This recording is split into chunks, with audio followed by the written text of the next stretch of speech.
Hey guys, come on, I found a secret here. Did you know that this album right here is good for your health? Like, take it from me, this album has cured my depression indirectly, and it continues to this day.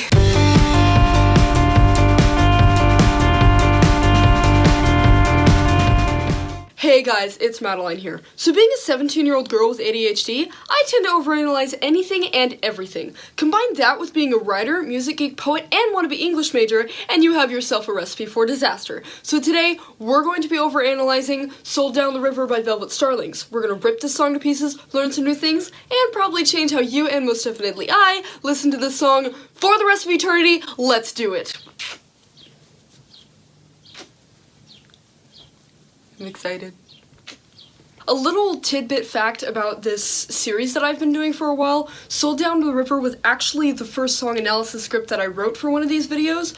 I just didn't want to put it out until the video was out. Now that it's out, really guys, I cannot tell you how long I've been waiting to do this. Compared to Life Ain't Getting You High for one, which was their first music video, Life Ain't Getting You High was better for the pacing, and there are a few portions in this music video where I think they should have changed quicker or put elsewhere in different parts. Other than that, there were so many things in this video that were just so amazing, so well done. I really loved the visuals, especially the paper boats. Oh my goodness, those were so adorable. I loved them. So a little background for the writer of this song, Christian Gisborne. In his cover video for Little Black Submarines that he played at a So Far show, in January of 2018, at the end of the video talking about Sold Down the River, he says, "When I wrote this song, the lyrics, I think it really pertains to a lot of the things that are happening in the world. I think all you guys can say that our leaders and everyone in the world have sold us something. They've sold us a dream, and sometimes they haven't always kept true to their word." Political songs, kind of scary to make songs about that right now, but I think now is the time more than ever. The title Sold Down the River, it's a term that means a betrayal, but even more interestingly is where the origin of this phrase came from. This phrase came from back when West African slavery was a thing, and to be sold down the river meant to be literally sold down a river to another slave owner. As for how this connects to the song, in the first verse of the song, all of these lyrics just boil down to what the slaves went through exactly. We've been searching for a diamond in a coal mine. A diamond is considered very valuable, it is very shiny, it is very beautiful, whereas coal is often not. With Santa Claus, the naughty children get coal in their stockings. So to be searching for something seriously valuable in a place where the only things you can find are really cheap and common, that is an impossible task that they are put through. This can probably be that we are searching for that good thing in the world, something good in the world of blackness and darkness. As for we've been through every kind of trial and tribulation, this visual is so brilliantly captured with the visual of the paper boats. Throughout the video, we kind of see them weaving in between rocks, sometimes falling over, sometimes getting stuck, as it did at the end of the video. Those rocks are the trials that we are going through in our lives. Those are the obstacles that we have to get around.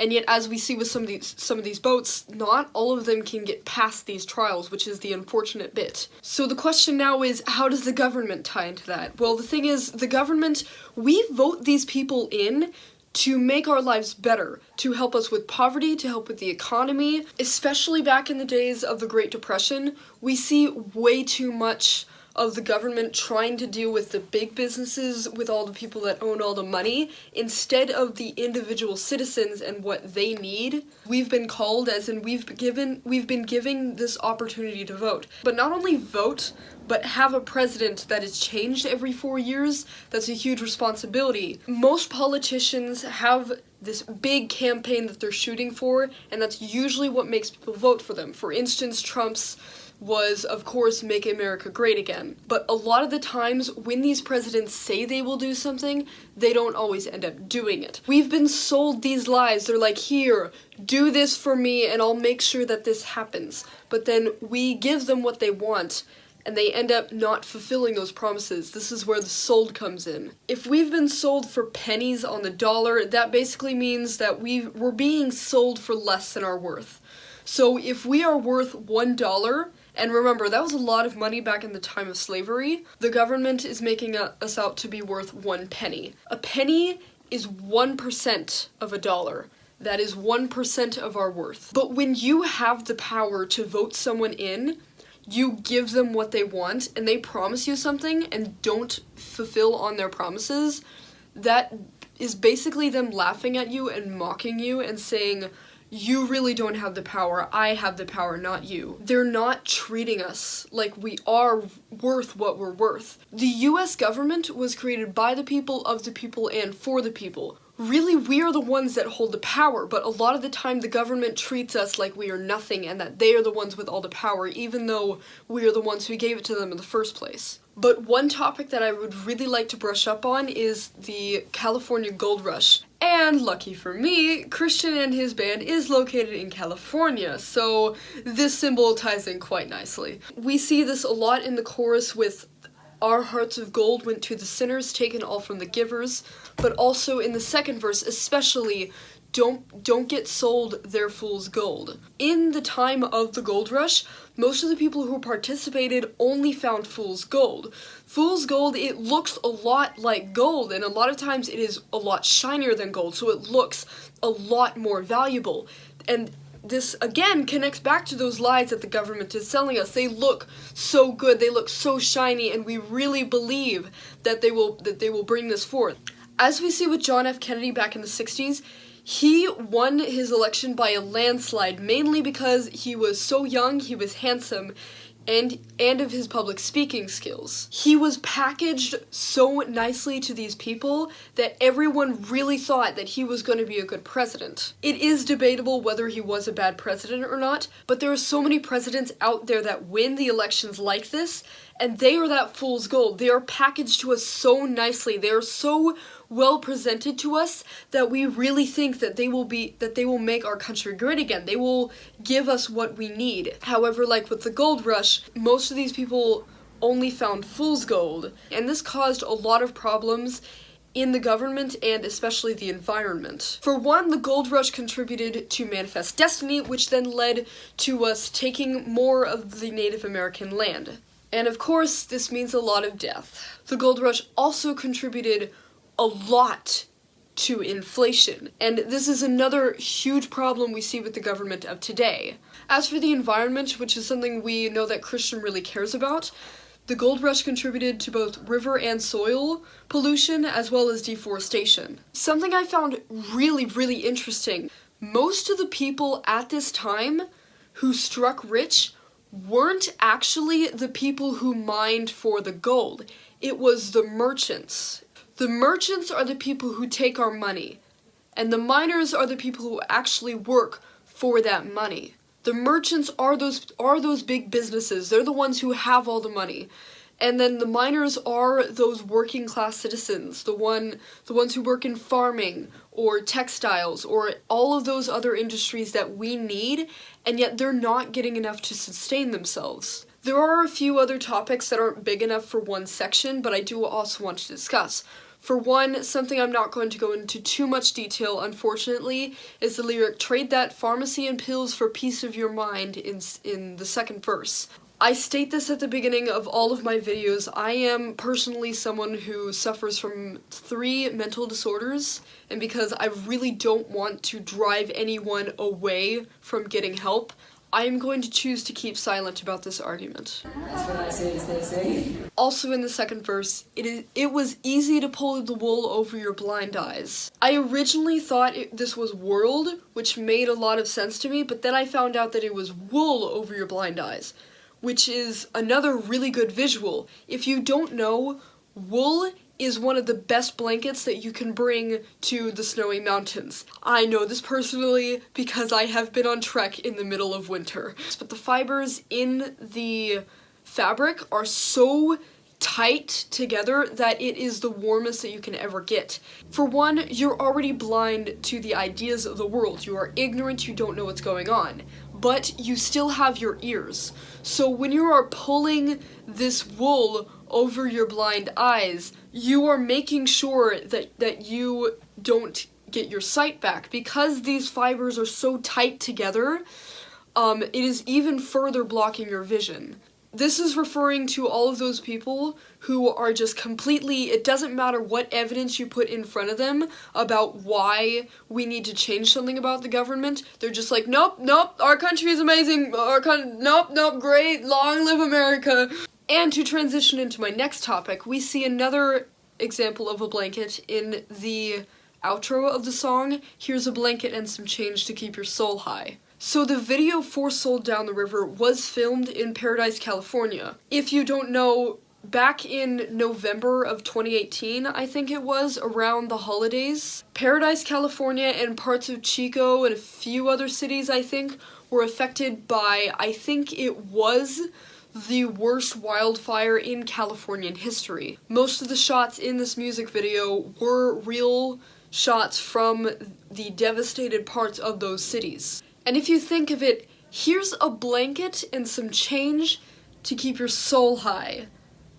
Now, that is the bare minimum we give to people who are homeless. There was a quote from Christian on Instagram that says, "Just thought a hopeful ending to the song was needed, as having a positive to offset the negative." So I'm guessing in this outro, this is Christian speaking to us directly. We should be getting a lot more than a blanket and some change. That is nothing to live on, especially in California. Most of California is like super darn expensive, oh my goodness. And this is the exact reason why the video and the song work so well together and why the impact is so great. There's a recurring bit of footage in the video of all these tents aligned against a wall. I'm not sure exactly if it's a tunnel or what, but this really hit me personally because I have volunteered to hand out supplies at Skid Row.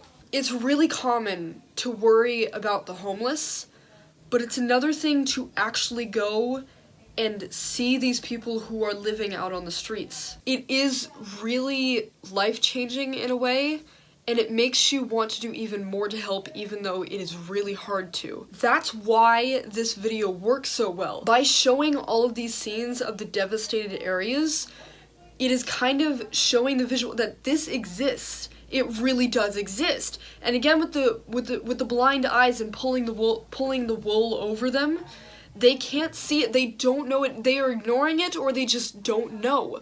So by showing all of these examples of the devastated fires, it is giving these people who are unaware of the issues that are happening, they now see it, and they're watching Christian and his band walk through it and look around. And even though a lot of people are still going to ignore, they're still going to say, it's not my problem, there are still those people who care and are going to want to do more to help. I love the part in the video where Christian is holding one of the paper boats, he sets it down on the river and then lets it go, and you see all of the colors in the camera just go really, really dark. That is such an amazing visual, because it's like, again, you've been sold down the river. It's like joining life, and you're on that journey, you're on that path of trials, and it really is such a dark place when you enter it. That was so cheesy.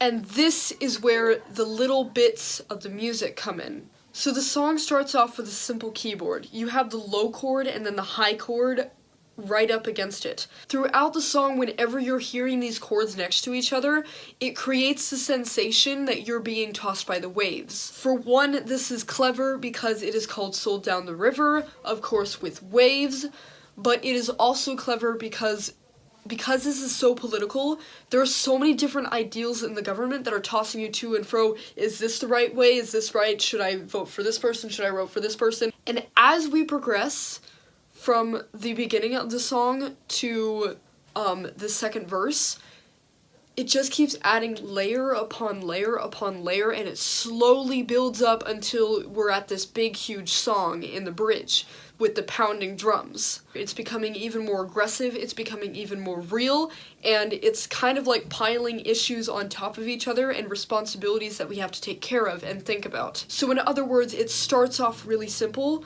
but by the time it gets to the second chorus and the bridge, it becomes a lot more chaotic. I love how the chorus changes bit by bit as it gets repeated. So in the first chorus, we've been sold is said twice. It's kind of like that bit of denial. In the 5 stages of grief, denial is the very first stage. It's when we think, is this really this can't be like, we trusted this part. They told us they were going to do this, why is this happening? And then in the second verse, it turns into, our hearts of gold went to the sinners, taken all from the givers. And then at the end, it eventually turns into, don't take all from the givers, and I won't be sold, which becomes very personal. And again, after the bridge and how chaotic it is, everything slows down, and it's pretty much just Christian and his guitar saying that he won't be sold.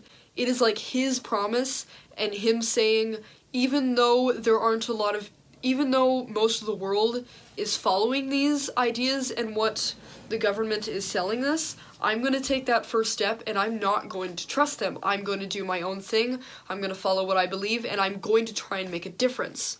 And then he repeats it even louder, kind of inviting the rest of the world to join him. In a way, it's kind of like a final vow. And at the end of the song, as it fades out, we can hear him saying, when that karma comes around to set your soul right, gotta keep your soul high. We have been sold down the river because most of the song is written in the past. So it's kind of like we are drifting down that river, and Christians' calls are kind of getting like softer and softer because we're getting further and further away, and it's now our responsibility to stand up and make a difference in the world. Because in a way, even though the majority of people may be voting for that one politician that's not doing what he should be doing, just by being that one person stepping out of line, it shows everyone else who is too scared to step out of line that we hold the power. We are powerful as citizens of this country, and if we just try to stand out and to stand up for what we believe in, then we have the power to make change in the world. And I just really love this song because this song is so clever in almost any way you look at it. The lyrics and the way the melody and the instruments in the background are arranged and composed, they connect to each other so much. They create this visual that perfectly reminds you, again, of the waves tossing you. And it makes me so emotional sometimes, and I have no shame in saying this is really my favorite song of all time, if not what I think is the best song in the world. I think this song is amazing, and if you haven't listened to it, or if you haven't watched the video, you totally should do that. So what do you guys think? Do you agree with me? Do you disagree? Do you hate my voice? Do I look hideous? Should I stop talking? Do I need help? Am I going insane? Leave it in the comments below! And if you liked this video, maybe leave a like down there, and if you want to see more of these, subscribe. I have a lot of other videos planned for Overanalyzing in the future, and maybe I'll even do your own song if you suggest one. So until next time, thanks guys for watching, and remember to play it loud.